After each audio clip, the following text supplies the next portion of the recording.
Welcome back to Ethos Trek. Today, I'm going to try something new with the podcast. I'm going to apply my years of teaching college students, encouraging critical thinking to the questions that matter most in our democracy. I'm Sera, and today we're going to do something I've always encouraged my students to do. Look beneath the surface of a political claim to examine what's actually there.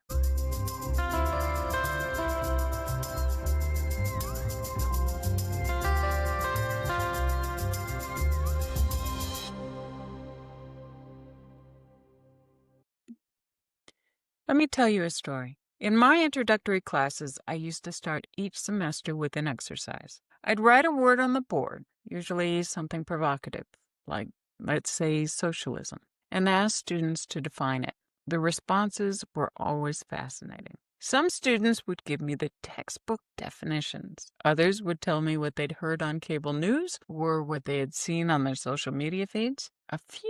Just a few, brave souls would admit they weren't entirely sure, but they knew it was either wonderful or terrible, depending on who you asked. Then I'd ask them, how many of you have actually read the foundational texts? How many have examined the case studies? How many have separated the political rhetoric from the academic analysis? The room would go silent, and there was a lot of fidgeting.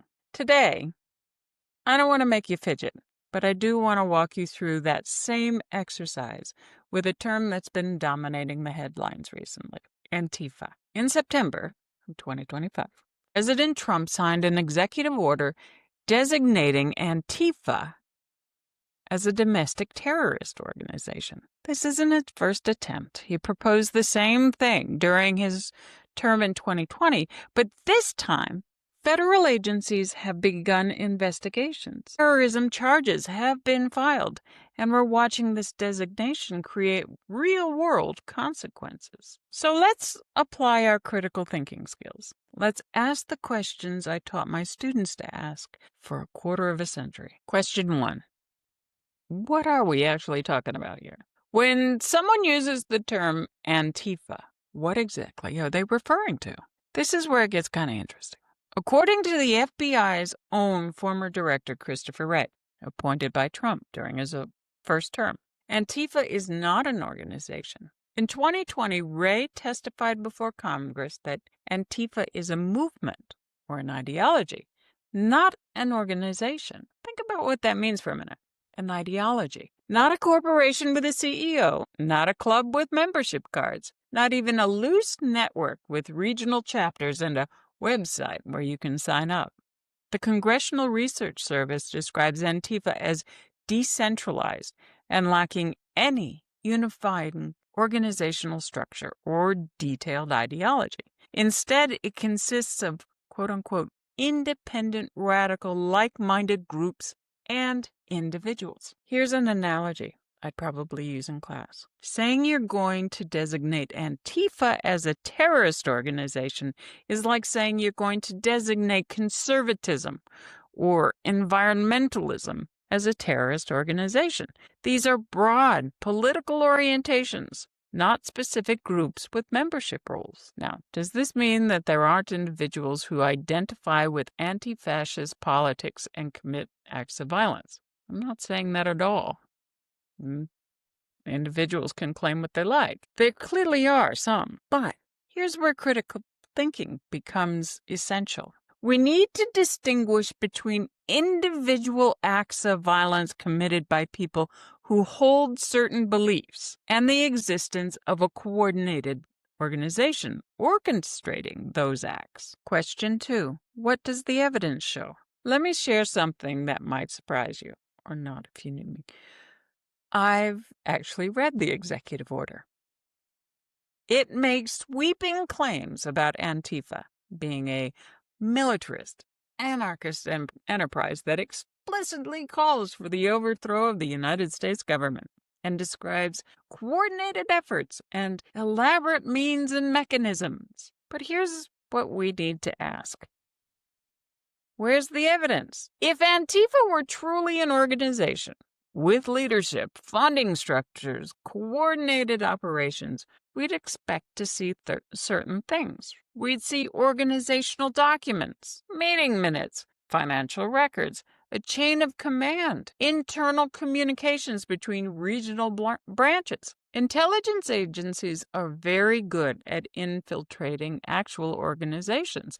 They've successfully penetrated domestic militia groups, foreign terror networks, and criminal enterprises. If Antifa had the kind of organizational structure the executive order describes, we'd have concrete evidence of it by now. Maybe? Instead, what do we see? We see the FBI interviewing journalists and media personalities who've covered left-wing protests. We see investigations into individuals' social media activities. We see charges against specific people for specific criminal acts. These are investigations into a movement, not an organization. Question 3. What's the legal framework?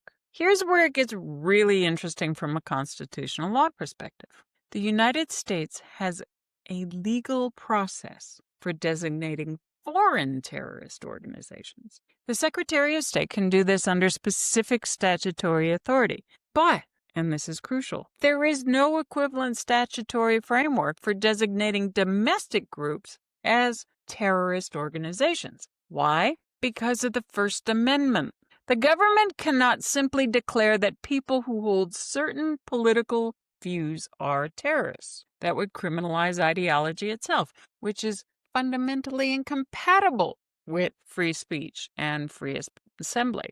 Now you might be thinking, but wait, what about domestic groups that do commit violence? What about the Ku Klux Klan or neo-Nazi groups? Excellent question. Here's the answer.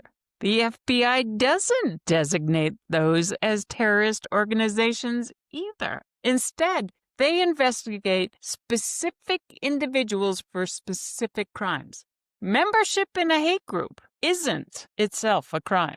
Acting violently is. As legal experts have pointed out, this executive order exists in a constitutional gray area.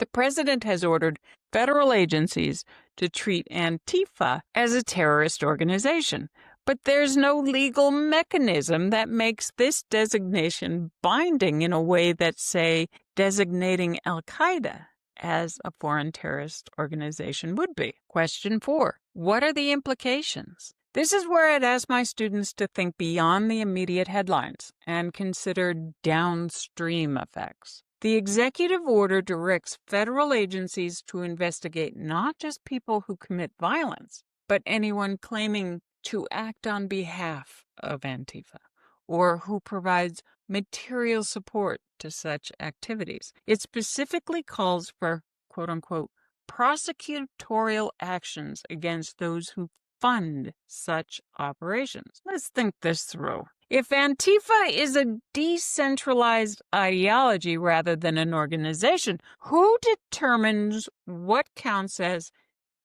acting on behalf of it? If someone organizes a protest against police brutality or immigration enforcement, causes usually associated with left-wing activism, are they now subject to terrorist investigations? And what about funding? Senator Ted Cruz has publicly called for investigations into organizations that support left-wing causes, mentioning figures like George Soros. But supporting progressive causes through legitimate nonprofits is constitutionally protected activity. Where's the line between supporting legitimate activism and funding terrorism? This is the chilling effect that civil liberties experts have warned about. When the definition of terrorist support becomes broad enough to encompass ordinary political activity, it threatens the foundation of democratic participation. Question 5.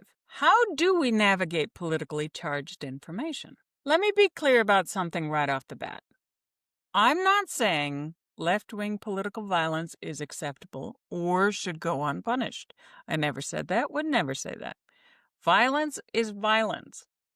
And we have plenty of laws to prosecute people who assault others, damage property, or threaten public safety. What I'm asking us to examine is whether the framework being used calling Antifa an organization and designating it as terrorist accurately reflects reality, or whether it's a political construct that may have serious consequences for civil liberties. Here's my critical thinking checklist when I encounter claims like this. First, what is the source of the claim? Is it a political actor with a stake in framing the issue a certain way? Or is it from intelligence and law enforcement professionals whose job it is to assess threats objectively? What does the evidence actually show? Are we seeing proof of organizational structure, or are we seeing individual actors with loosely shared beliefs? Third, what are the legal and constitutional implications? Does the proposed solution fit within our existing legal framework, or does it require bending those rules? Fourth, who benefits from this framing? Does calling Antifa an organization serve law enforcement needs, or does it serve a political agenda? Fifth, what are the historical parallels? We've seen governments label dissidents as terrorists before. How did that work out for civil liberties? Here's the bottom line. After many years of teaching students to think critically about political claims, here's what I can tell you with confidence. Antifa, as commonly used in political discourse, is not an organization in any meaningful sense. It's a political orientation, specifically opposition to fascism, that some people identify with, and, if you believe the political discourse, sometimes violently. But again, where's the evidence for that? There are undoubtedly individuals who commit criminal acts and claim anti-fascist motivations. These people should be investigated and prosecuted under existing criminal law. We don't need a new designation to do that.